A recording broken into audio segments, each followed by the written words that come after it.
Bienvenue sur le ring, l'ODJ TV Radio, professeur Chafer Chalabi. Bonjour. Merci d'avoir accepté notre invitation. Je rappelle que vous êtes gynécologue et également président de l'AMLAC, président donc de l'Association marocaine de lutte contre l'avortement clandestin. 3 rangs thématiques avec vous, professeur Chafer Chalabi.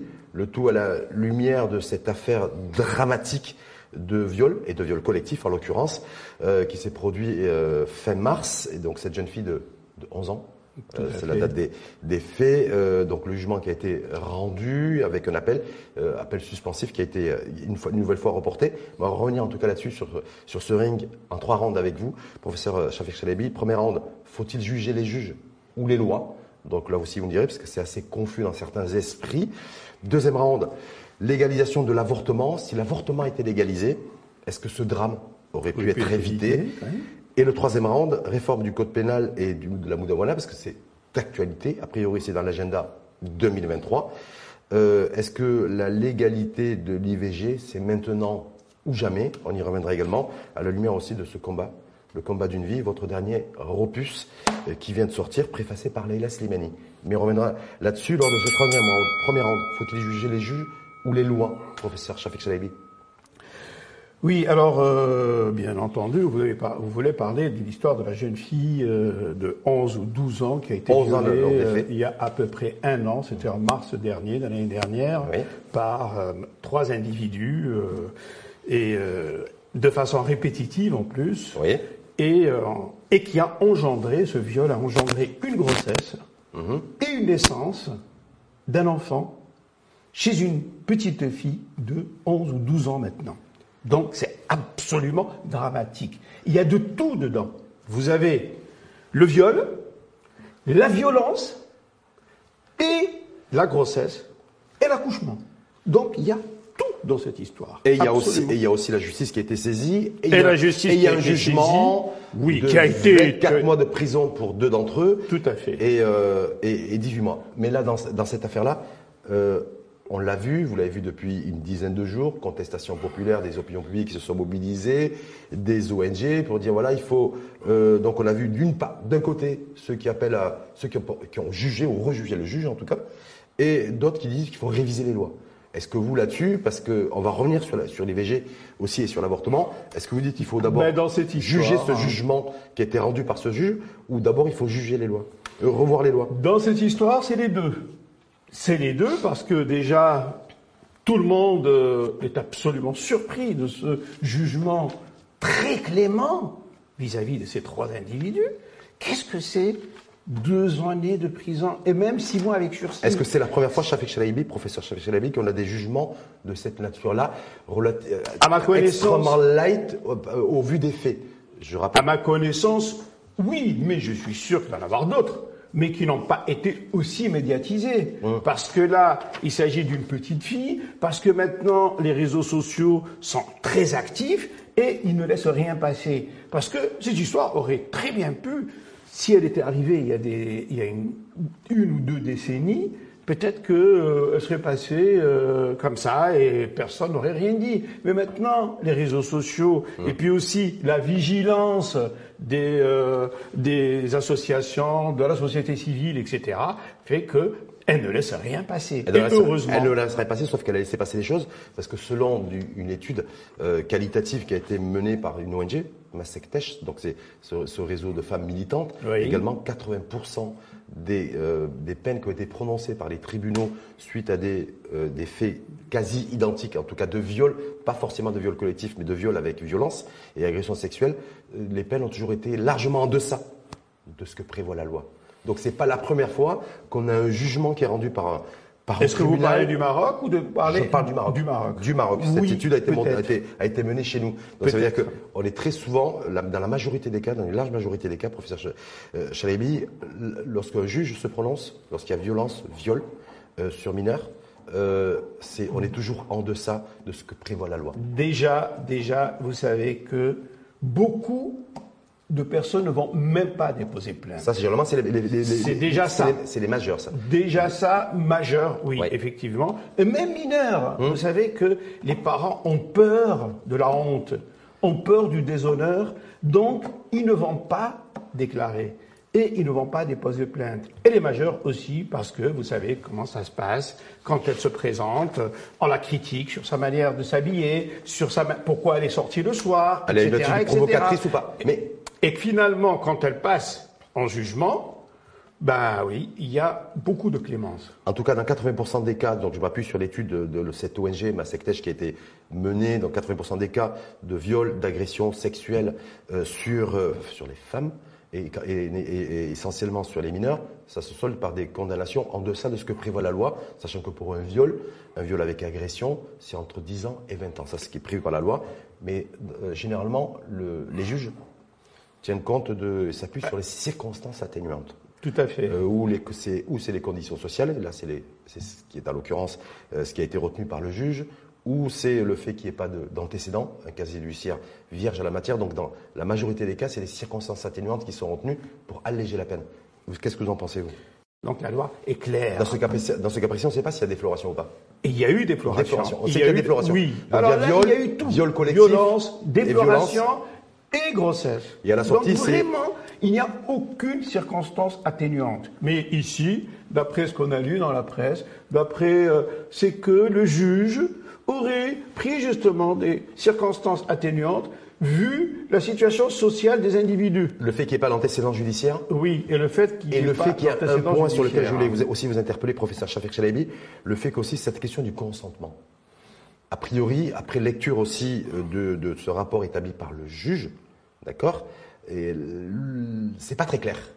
Il pourrait y avoir une interprétation des lectures, comme quoi, voilà, il y aurait pu, voilà, la circonstance atténuante, un peu du consentement, ce qui a fait soulever d'ailleurs et bondir les ONG féministes en disant il n'y a pas de question de consentement lorsqu'on en parle d'un mineur. Absolument, c'est exactement ça. Est-ce que là-dessus vous dites voilà, mais bien entendu, ici c'est une mineure, donc il n'y a forcément pas consentement. Parce qu'une mineure, même si elle dit oui, même si elle va avec eux, avec de son propre gré, ben, elle est mineure, elle comprend rien. Vous pouvez lui faire miroiter n'importe quoi et puis elle va. Mais justement, et c'est ça, on en parlera tout à l'heure concernant l'avortement, etc. Parce que justement, ce sont des jeunes filles qui comprennent rien et qui sont encore très jeunes, qui sont immatures. Et donc, on peut très très bien se foutre d'elles. Est-ce que cette immaturité, je vais être un peu provocateur avec vous, professeur Shafik Chalabi, est-ce que cette immaturité, cette innocence, est-ce qu'elle est propre à tous les enfants, à toutes les jeunes filles? En général, oui. Non, mais je vous pose la question parce que... En général, oui. 11 ans, on ne comprend rien encore. 12 ans, 13 ans, 14 ans. 13 ans. Et d'autant plus, et ça c'est très important, quand il n'y a pas d'éducation sexuelle, ni dans les écoles, ni dans les associations, ni dans les maisons, dans les familles. C'est-à-dire que ces jeunes filles, on ne leur apprend pas, dès leur jeune âge, de faire attention. Qu'est-ce que c'est la sexualité? Que quelqu'un, quand il leur tourne autour, il cherche quelque chose. Donc, elles doivent se méfier. Mais c'est tabou. Mais en même temps, il faut la sexualité est tabou. Voilà. Éducation sexuelle auprès des jeunes. Très important. Mais il y a les avocats aussi, les collectifs d'avocats qui sont mobilisés suite à cette affaire également de Tiefeld, en disant il faut aussi rééduquer, en tout cas former en tout cas les magistrats et les juges sur ces questions-là, et les rendre de manière à développer une sensibilité de la part du corps des magistrats sur le fait qu'une jeune fille, il n'y a pas de question de consentement et que lorsqu'il y a viol et viol collectif, la peine maximale doit être appliquée. Vous êtes favorable à ça? Ah, je suis absolument favorable, c'est normal. Ici, vous avez toutes les circonstances aggravantes. Toutes, elles sont là. Donc là, on doit aller à 30 ans de prison, indiscutablement. Est-ce que ça veut dire pour autant... Et peut-être même plus, parce qu'il y a grossesse. Est-ce que pour autant, professeur Chalabi, vous dites aussi que ces circonstances atténuantes, dans le cas de viol avec violence sur mineur avec grossesse non désirée, est-ce que là aussi, on doit faire en sorte que les circonstances atténuantes ne pourraient plus être à plus jamais retenues par des juges? Mais absolument, il n'y a pas de circonstances atténuantes dans des situations pareilles. Il n'y a pas de circonstances atténuantes. S'il y a un doute, et que la personne était consentante, et que la personne est partie avec la personne dans une chambre d'hôtel, et que finalement, elle se dit être violée, là, on peut trouver des circonstances, effectivement, parce que la personne a accompagné l'autre, etc. Mais quand il n'y a rien de tout cela, et c'est le cas de cette jeune fille. C'est ce qu'on nous dit. En tout cas, c'est ce qui a été rappelé et dit. Est-ce que sur les violences, est-ce qu'il y a eu réellement violence? Viol, oui. Viol collectif, oui. Non, viol collectif, de toute façon, un viol est une violence. Par définition. C'est une violence. Et donc, il y a un viol collectif et répétitif en plus. Donc la jeune fille, elle recevait, elle avait peur parce qu'on l'a menacée. Et la violence était encore, du côté des menaces qu'elle recevait, parce qu'elle recevait de son violeur, il disait, si tu le dis à tes parents ou à quiconque, je te tuerai. Donc elle était complètement... là, il y a absolument toutes les circonstances. Donc violence physique et violence psychologique. Une violence que parfois on occulte. Juste une dernière réaction, professeur Chalabi, avant de passer au deuxième round, sur la déclaration du Abdel Fouabi. Lorsqu'il a pris acte et lecture de jugement qui a été rendu, donc 18 mois ferme pour 2 d'entre eux, avec 6 mois avec sursis, et 2 ans ferme, 24 mois de prison pour le père de l'enfant, puisqu'il y a un test ADN qui a été réalisé. Bravo pour M. Wahabi, parce que je tiens ici à vraiment lui rendre hommage pour ce qu'il est en train de faire. Véritablement, c'est quelqu'un qui a beaucoup de courage, parce qu'il est en train de travailler sur, et ça je le sais, puisque j'ai eu même une audience avec lui dans son bureau, et il travaille sur toutes ces libertés fondamentales. Et sur lesquelles on va revenir, ça tombe très bien, en plus on a la chance à l'ODJ TV Radio d'avoir un invité aujourd'hui, professeur Shafik Chalabi, qui était il n'y a pas très longtemps, et qui a eu une audience avec Abdel Fouabi, qui est en charge de nous présenter dans les prochaines semaines, a priori, la nouvelle mouture du code pénal et la nouvelle mouture de la Moudawana. Mais avant cela, sur le deuxième round, la thématique, si la légalisation de l'avortement était une réalité, ce qui n'est toujours pas le cas, et on y reviendra, est-ce que ce drame de Tiefeld aurait pu être évité ou pas, selon vous, professeur Shafik Chalabi? Écoutez, ce n'est pas le viol qui aurait été évité. Le viol aurait eu lieu. De toute façon, il y a toujours viol. Le viol, depuis la nuit des temps, il existe et il existera toujours. Donc, ce n'est pas le viol qui aurait été évité. Mais ce qui aurait été évité, c'est essentiellement la grossesse. D'abord, la grossesse aurait pu être évitée par... Nous avons et nous disposons d'une contraception d'urgence. La contraception d'urgence, c'est qu'on appelle la pilule du lendemain.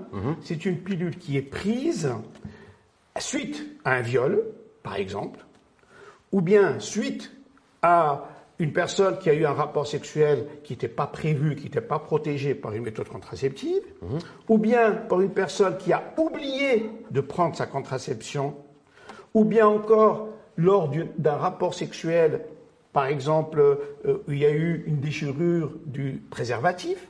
Donc, tous ces cas-là, un accident de parcours. On peut utiliser la contraception d'urgence, qui est la pilule du lendemain, qui peut être utilisée dans les 5 jours qui ont suivi ce rapport, cet acte.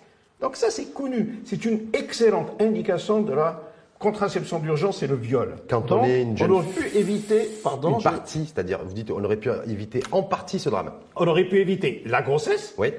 Et donc, par la contraception d'urgence. Et si grossesse il y a, on aurait pu éviter la naissance d'un enfant chez une fille de 12 ans, issue d'un viol par une interruption de grossesse. Justement, une interruption qui doit être faite dans les arrêts. On va revenir effectivement, professeur Shafik Chalabi, lorsqu'on a 11 ans, qu'on habite dans un douar, qu'on est issu d'un milieu relativement précaire socialement, la pilule du lendemain, ça nous paraît extrêmement éloigné. Et pourtant, elle est en vente libre en pharmacie. Qui plus est, lorsqu'on est... Elle est en vente libre en pharmacie. Victime de viol avec violence à répétition. Est-ce qu'on peut penser aussi raisonnablement qu'une jeune fille de 11 ans, parce qu'elle avait 11 ans lors des faits, peut être sensible à cette question de la pilule du lendemain? Est-ce que là, il n'y a pas nécessité aussi d'avoir aussi un accompagnement qui soit visible, voilà, une antenne médicale qui soit visible par rapport à cette catégorie de personnes? C'est là, Monsieur Halawi, c'est ça l'importance de l'éducation sexuelle. Si cette jeune fille avait eu une éducation sexuelle, on lui aurait parlé d'abord comment éviter des rapports sexuels qui ne sont pas consentants, et aussi quelles sont les méthodes pour éviter une grossesse, c'est-à-dire connaître toutes les méthodes de contraception, dont la contraception d'urgence.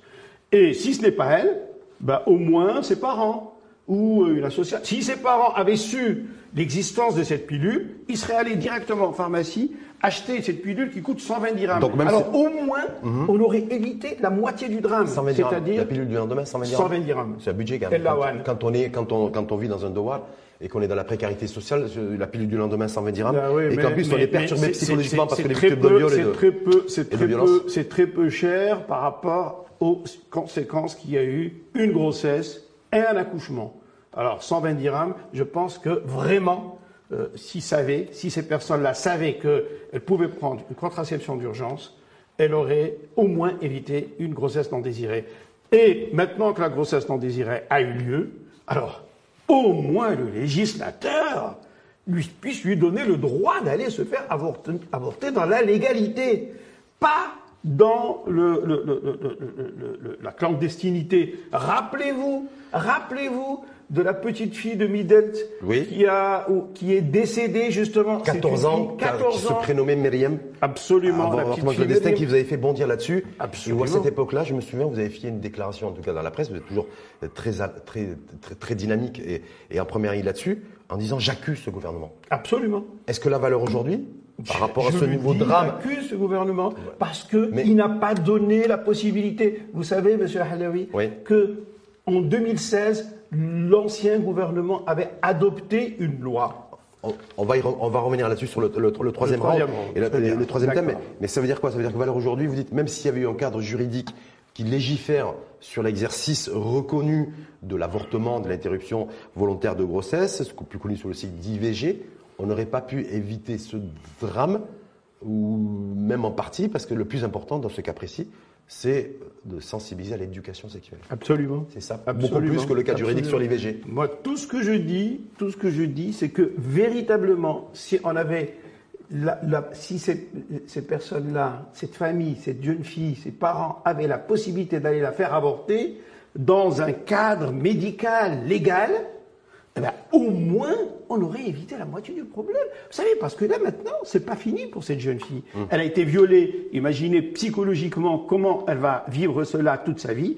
Mais en plus, à son âge, elle va devoir avoir un enfant et devoir mener de façon un enfant qui est illégitime. Est-ce que le papa de l'enfant, donc qui a été identifié via le test ADN, peut revendiquer la paternité? C'est que la loi qui doit lui imposer de revendiquer cette paternité. Et il doit normalement être en charge. Et d'ailleurs, c'est ce que M. Wahbi a toujours dit. Oui. Il faut que le père soit en charge de cet enfant jusqu'à au moins sa maturité, jusqu'à au moins 21 ans. Sauf qu'il n'y a pas d'obligation légale en la matière. Mais c'est ce que maintenant on essaye de faire, et c'est ce que M. Wahbi était en train de dire dernièrement. C'est que cette personne, même quand il n'y a pas eu viol, même quand il y a eu consentement, mais qu'il y a eu grossesse, que cette personne, si elle n'a pas pu accéder à l'interruption de grossesse, à ce moment-là, si l'enfant est né, il faut que le père, effectivement, prenne les responsabilités. Et se retrouve dans l'obligation d'eux, mais ça, c'est un autre chantier juridique. Tout à fait. Non, mais là, c'est quelque chose qui doit absolument. Maintenant, puisqu'on est en train d'amender le code pénal, il est en pleine ébullition, le code pénal marocain, et tout le monde est nous sommes en train de travailler sur les libertés fondamentales, sur un certain nombre. Ce qui a été produit par le collectif dont vous faites partie. Les 8 membres. Mais on va aussi y revenir justement dans le cas du troisième round. Professeur Shafik Chalabi, donc effectivement, ébullition, c'est le terme que vous avez employé concernant le code pénal et la Moundawana, grosse attente sur le terrain, beaucoup d'espoir. J'espère. Certains considèrent que ces espoirs-là ne doivent pas être traduits par du désespoir sur les attentes de droits de succession, mariage des mineurs, la question effectivement aussi de l'IVG pour légiférer complètement et surtout l'applicabilité de cette loi, parce qu'elle est je crois savoir, je parle sous votre couvert, qu'elle est toujours dans un tiroir, ou bloquée en tout cas, depuis quelques années. Absolument. Mais revenir sur la thématique du troisième round, réforme du code pénal, Moundawana, l'égalité de l'IVG, maintenant ou jamais. On sait très bien que ça fait des décennies. Écoutez, le combat l'avortement. Vous avez eu l'occasion, M. Halawi, de modérer un débat national en 2016 à la Bibliothèque nationale du Royaume du Maroc. Vous-même, vous avez modéré ce débat. C'était il y a 8 ans déjà. Pour moi, c'était une journée historique. C'était un 16 mars 2015 où Sa Majesté a lancé un communiqué disant qu'on devait discuter la question de l'avortement. Et comme vous le savez, il a convoqué le ministre des Affaires islamiques, le ministre de la Justice et le président du CNDH. Et au bout d'un mois, ils sont revenus avec leurs conclusions disant que l'avortement pourrait être autorisé en cas de viol, d'inceste, de malformation fœtale et de jeunes filles qui ont un handicap mental. Puis, alors, ce projet est passé au Parlement et est resté dormant au Parlement jusqu'à ce jour. Donc ça fait qu'il est dormant depuis 2016. Depuis 2016. Alors, donc le problème, c'est que ce projet de loi a été introduit dans l'amendement de tout le code pénal, enfin d'un certain nombre d'articles du code pénal marocain. Ce qui fait, c'est pour cela que d'abord, il a pris beaucoup de temps, parce qu'il fallait discuter tous les articles.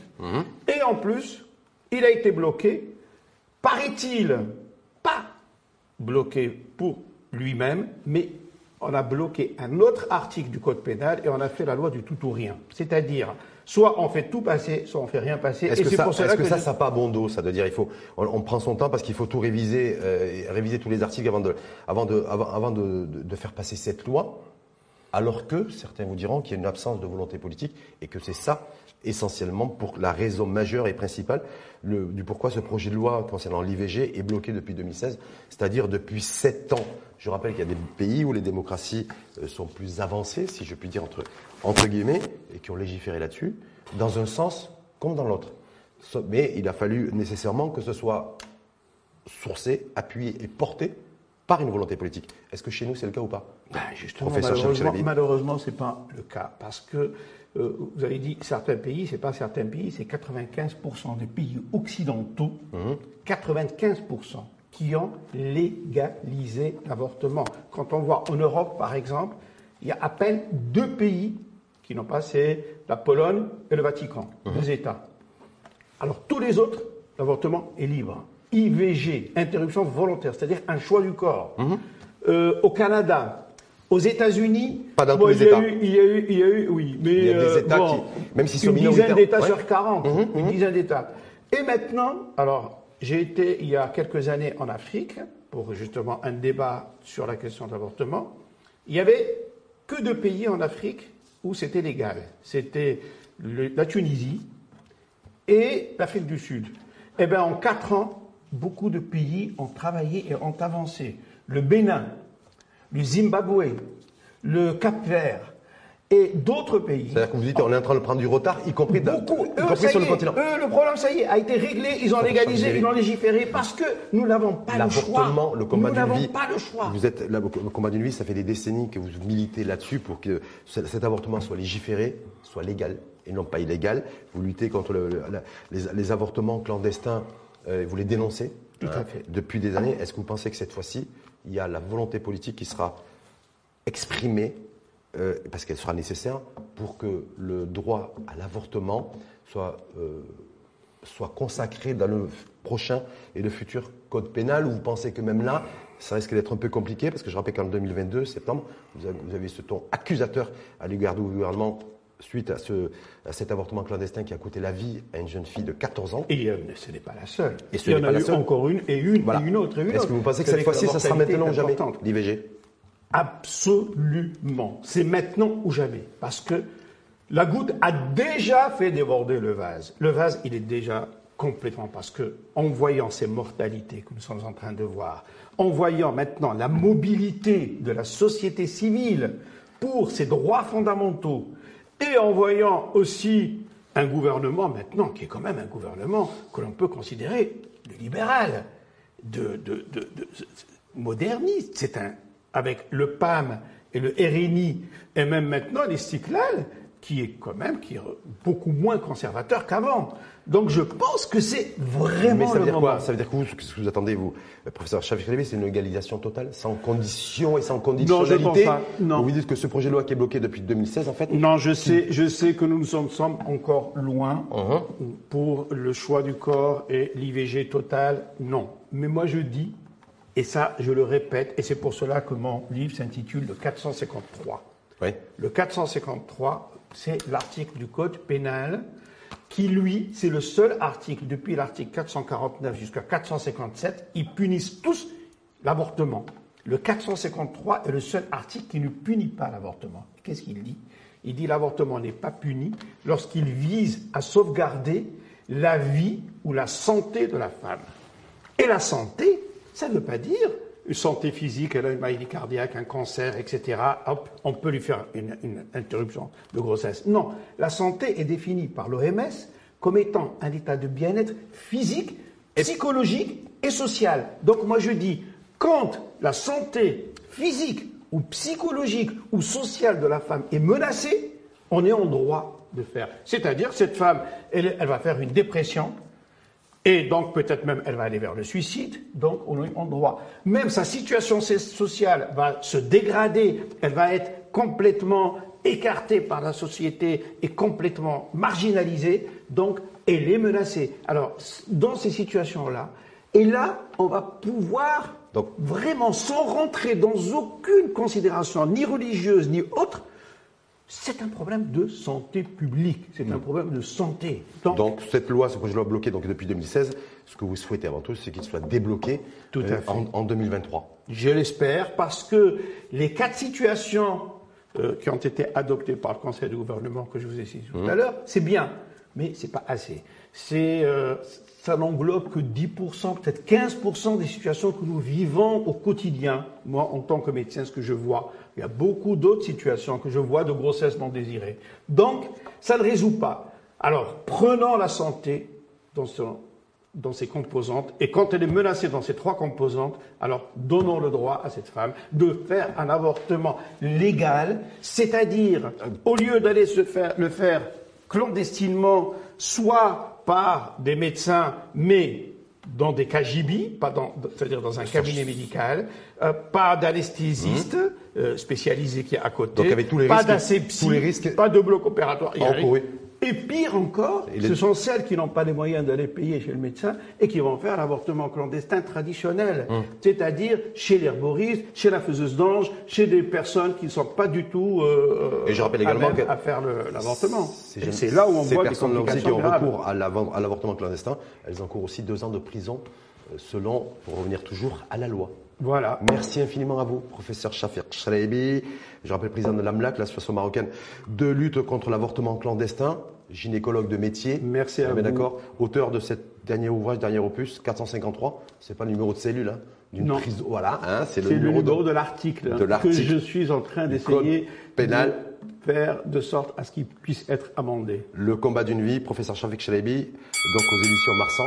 Voilà, et je rappelle préfacé également par Leïla Slimani, que je remercie. Elle qui milite aussi pour l'article 490 sur les libertés fondamentales et les libertés personnelles de pouvoir disposer de son corps lorsqu'il y a consentement entre adultes consentants. Tout à fait. Merci en tout cas infiniment à vous, professeur Chafik Chalaibi, et à très bientôt. Merci à vous.